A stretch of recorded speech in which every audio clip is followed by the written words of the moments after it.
Hey, what's up, everybody? We're back again. It's Michael D. Fry here, and I think we kind of started some kind of series on mental toughness. Last time I was just telling you about having a dream, having a goal, having a vision, and just not stopping until you get it done. One of the things that you have to do is you will make it up inside of you or be so determined to see that thing that you begin to speak about it. Don't look at your current situation. Don't look at what you have or don't have or where you are. Like somebody like, hey, you want to be an actor or entertainer or something like that, or a great prolific speaker, but you don't have any speaking engagement. Keep speaking those things. Keep working on your craft. Keep working on stuff, and you'll get there. Eventually, you have to know in yourself that you want to get there. And that's part of mental toughness, is that no matter how long it takes, you're determined to see that. No matter how long it takes, no matter how many years, and it may not take as long as you think. I know in my life, there's been things that I have been waiting for example, like to get married. It seemed like it took me forever for that to happen. And I remember I was, I wanted to be married, start having kids, the house with the picket fence and all that other stuff, and me and my career by age 25. Okay, age 25 came here, and none of that stuff was, or I should say, at the age of 25 was approaching, and none of that stuff was there. There was no wife, no kids, no career, no house, none of that, right? God has a sense of humor, and I met my wife on my 25th birthday. But I say all this to say sometimes we have unfair expectations or unrealistic expectations about stuff, or sometimes we're so stuck on our timeline that we get a fit or we get anxious when we're not getting there, that we can't recognize progress. You see, sometimes it's not going to happen exactly in our time. I'm not saying just don't plan. Yeah, you want to plan because basically, as the Bible talks about that too, that it's unwise to build a house without first laying out a plan. I believe, I paraphrased a little bit, and it'll come back to me by the time the end of this video. I'm nervous, camera's on, I get nervous. But anyway, it's unwise to go through life without a plan, without a budget and things like that, because you need to count the cost. There it is. And I know for the scholars, I'm taking that out of context, but I'm talking about the principle of actually planning and counting the cost of things. You have to do that.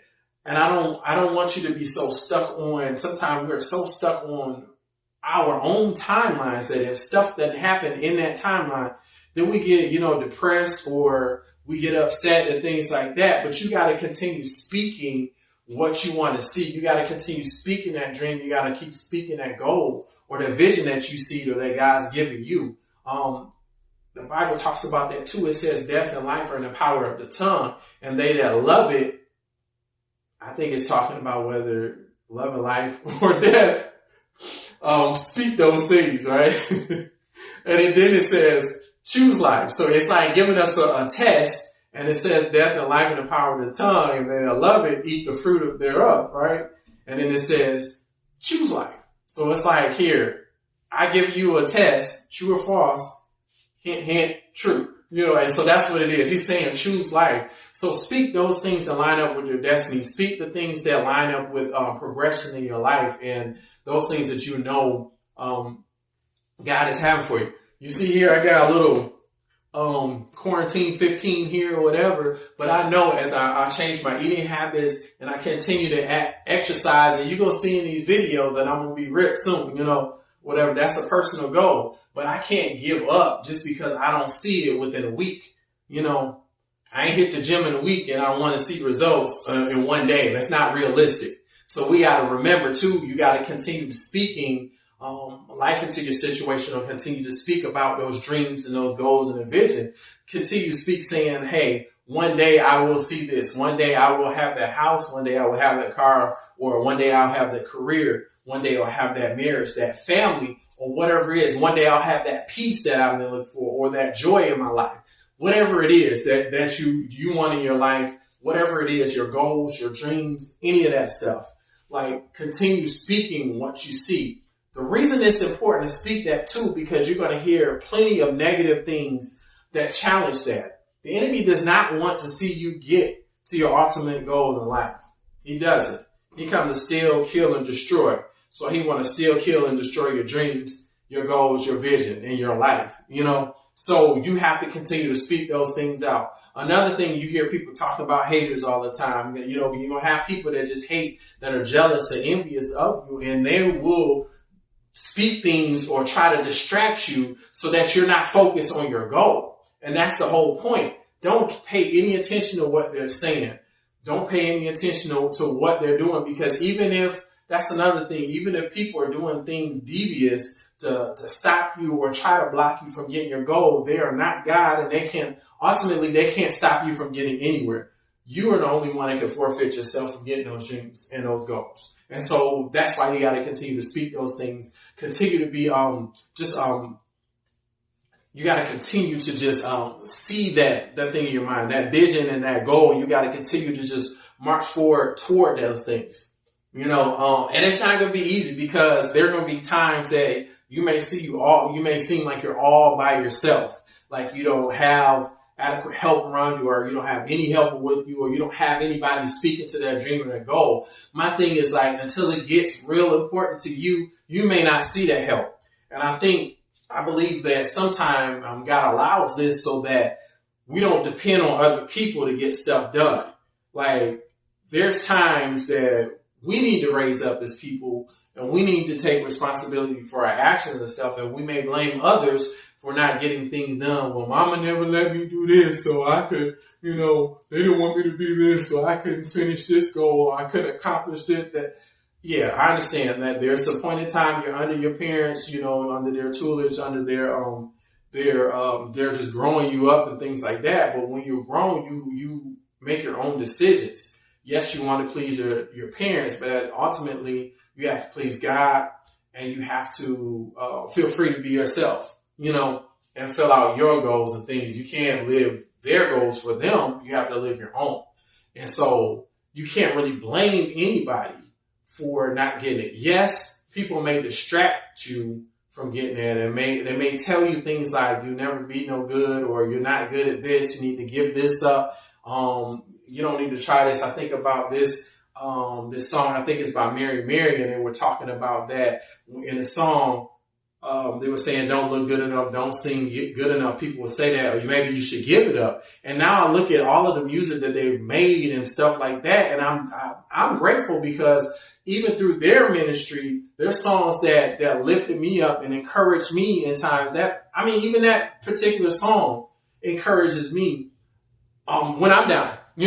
When I'm down, to keep going, don't give up. And what if they would have given up? They wouldn't have touched the thousands or millions of lives that they have with the music. They wouldn't be doing all the different things they are doing now, and they wouldn't have reproduced other people. They taught other people how to do what they do. I believe. I don't know them like that. I don't know their story, but that's what I see. And any good thing, from God, any good fruit, I should say, any real fruit produces. That's another thing we're going to talk about later. You don't have to worry about fake and real. Sometimes we get caught up in all of that stuff. But my thing is, like, you don't have to worry about what it looks like, because over time, only real things will last. Fake doesn't last that long. Fake does not have a long shelf life. It's going to expire quickly. You think about it, the little plastic fruit that may be sitting on the table that look real good and shiny may look better than some of the real fruit and things like that at times. But the real fruit has seed, and those seeds produce trees or bushes or whatever to make more fruit. That fake fruit can never make any more fruit. So I'm going to talk about that later. Y'all remind me, I have something to tell you guys about wheat and tares growing together. Okay, yes, I said y'all. I know I'm from the D, but I'm in the South now, and I just given over to that. It's just going to be y'all from now on. I'm a Southern boy now, I guess. But anyway, I'm on point, you guys. I'm just having fun. I want to have like a conversation with you guys to make it seem like, hey, we're face to face. I'm in your living room, or you're in my living room, or something like that, so that we could just get these goals out. All I want to do is help encourage you, help strengthen you, and help sharpen you so that you can reach the goals that God has for you. And that's my thing. You have to be tough, like mentally tough. You can't be so worried about what people think of you or what people have to say about you. I used to not like my voice because I thought my voice was too high. I wanted to be more deep like this or something like that. But it's like, who cares? God gave it to me, and he has a specific purpose for it. And that's the thing I need to be proud of. That's the thing that I need to just continue to grow in and continue to train or continue to be skilled at or hone into my craft. And that's what you have to do. You have to remain tough and so focused that nobody can get you off track, that nobody can get you out of focus, or nobody can get you out of line or out of sync with what God is doing in your life. And that's the thing. That's why you have to speak things that line up with your dreams and your goals. You have to remind yourself that you are intelligent. You have to remind yourself that you're gifted, that you're called by God, that He has given you many skills and abilities, that there are people that are waiting for your voice, your example, your success, your testimony, just to help them get through their stuff. It's you. Like, you will reach people that I can't reach, or that are specifically, they got it specifically ordained to get a trigger or thing from you. The word says some plant, some water, but God reaped the harvest. Know your role and just be excited and happy that God is using you in whatever role. There's no like big roles and small roles. It's all in a grand scheme of things. Everything is important. Think about it. If you're planting a garden, right, the person that's tilling the ground or whatever may not be seen, but they have to turn over the ground so that it's good to produce, so that it's good soil that will produce seed, that it will grow, so they can hold the water and things like that at its optimal, right? So you may never see that person, but you may see the person with the watermelon that come and they look like so great because they come with the watermelon. But like the people that had to make sure the bugs didn't get in that thing, or make sure that, make sure that when somebody cuts your yard or your lawn or something, then roll over your watermelon patch or whatever it's called. I may take this out because I don't like this part. But anyway, you have to continue going. Continue to speak those things that you want to see in your life. Understand that you choose life. So those things that you speak start to actually come about. You will hear people say what you think about, you'll bring about, or the things that are on your mind, or however your mental toughness is, it'll come through, right? So that's why one of the things you got to hone in and just build yourself up. How do you do that? You have to get in an atmosphere that will continue to grow you, to continue to stretch you, continue to build you up mentally and make you tough. You can't be worried about what mommy and daddy say. You can't. You want to please them, but you can't live your life for them. You can't worry about your siblings, or for some people, your spouse may not be on board with things or whatever. Now, I'm not saying leave your spouse. People are like, well, cut everybody off, cut off. I'm not saying that. There's people in your life that are supposed to be in your life. They just may not see things that you see. That don't mean cut them off. They are just there, I believe, to help you and challenge you and stretch you so that you could be determined, to do what you need to do. Because after a time, they come on board. They do that all the time. There's times that my wife would say something, I'm like, I don't know. I ain't really on board with that, but if this thing makes you happy, I'm like, okay, we'll do it. And then sometime later, I will see that, and then vice versa. That's that. But it's until there was things that I had that she didn't quite see, but it was when I became bold enough and just so determined that she continued to see consistency in that thing, then that's when she realized, oh, wait, this thing is real. She started seeing fruit of it, and then she got on board. You see what I'm saying? And vice versa, and things like that. But that's the thing that my wife and I, we encourage each other. We have each other's back 100% of the time, and our dreams and our goals, we're behind each other Just 100% of the time. Those things that are good. Like if they're destructive, now we ain't there for that because we know that ain't gonna be good for each other. And that's what I love about my wife, you know. But my thing is that we encourage each other and we build each other up. But like there's been times that we didn't see it. You see what I'm saying?